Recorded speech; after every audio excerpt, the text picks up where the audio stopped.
Hello, റഷീനയാണ് കേട്ടോ. ഇന്ന് videos ഒന്നും ഇടാൻ പറ്റിയില്ല. അപ്പോൾ നമ്മളുടെ ഹോസ്പിറ്റൽ യാത്രകളാണ് കേട്ടോ ഈ കാണുന്നതെല്ലാം. അപ്പോൾ നമ്മുടെ യൂട്യൂബിലുള്ള സഹോദരങ്ങൾ ഇതൊന്നും അറിയില്ലായിരിക്കും, കാരണം ഇൻസ്റ്റയിൽ നമ്മൾ ഇട്ടിട്ടുണ്ട് വീഡിയോസ് എല്ലാം, പക്ഷെ യൂട്യൂബിൽ അറിയില്ലായിരിക്കും. അപ്പോൾ ഞങ്ങളുടെ ഹോസ്പിറ്റൽ യാത്രകളാണ്.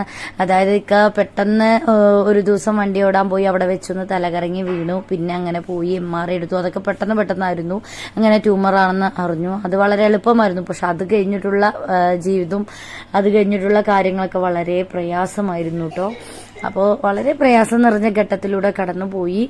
അൽഹംദുലില്ലാ, ഇന്നിപ്പോൾ നിലവിൽ ഇങ്ങനെ ഇരിക്കുന്നു. നാളെ എന്താണെന്ന് ഒന്നും തന്നെ അറിയില്ല. എല്ലാം പടച്ചോന് വിട്ടുകൊടുത്തിട്ട് ഞങ്ങൾ മുന്നോട്ട് പോവുകയാണ്. മുന്നോട്ട് പോയല്ലേ പറ്റൂ.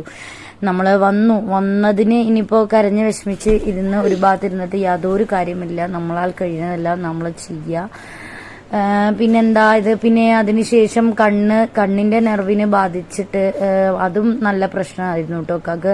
പിന്നെ കണ്ണിന് സ്റ്റിച്ച് ഇടേണ്ടി വന്നു, ലെൻസ് ഇടേണ്ടി വന്നു. അങ്ങനെ കണ്ണിന്റെ ചികിത്സയായിരുന്നു. നമ്മൾ എറണാകുളത്തുനിന്ന് ബ്രെയിൻ സർജറി കഴിഞ്ഞ് അതിന്റെ ഏകദേശം കഴിയുമ്പോഴേക്കും പിന്നെ കണ്ണിന്റെ ചികിത്സകളായിരുന്നു.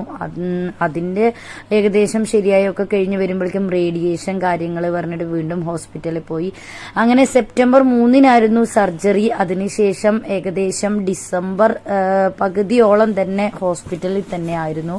ഏകദേശം വരവ് പോക്ക് അങ്ങനെയൊക്കെ ആയിരുന്നു. പിന്നെന്താ, ഞങ്ങൾ ഒരു ദിവസം ഹോസ്പിറ്റലിൽ പോയപ്പോൾ ഒരു വയസ്സായ അമ്മ അച്ഛൻ കൂടെ നടത്തുന്ന ഹോട്ടൽ, അപ്പൊ ഇക്കാക്ക് സങ്കടം വന്നിട്ട് അവിടുന്ന് ഫുഡ് കഴിക്കാന്ന് പറഞ്ഞിട്ട് കഴിച്ചതായിരുന്നു കേട്ടോ ഇത്.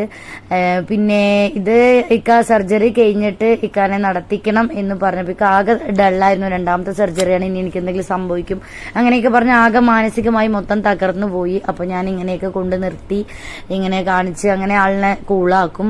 അങ്ങനെ കൊണ്ട് നിർത്തിയപ്പോൾ ഞാൻ വീഡിയോസ് എടുത്തതാണ്. അതായത് ഇക്കാനെ ഒരു യോഗം വന്നു അങ്ങനെ പറഞ്ഞിട്ട് ഞാൻ ഇക്കാനെ അങ്ങനെ വിട്ടുകൊടുക്കില്ല.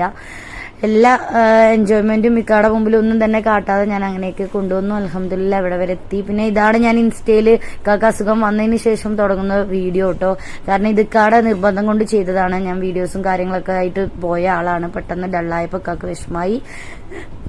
അങ്ങനെയാണ് ഇത് ചെയ്തത്. അപ്പോൾ എല്ലാവരും നമ്മളെ സപ്പോർട്ട് ചെയ്യണം.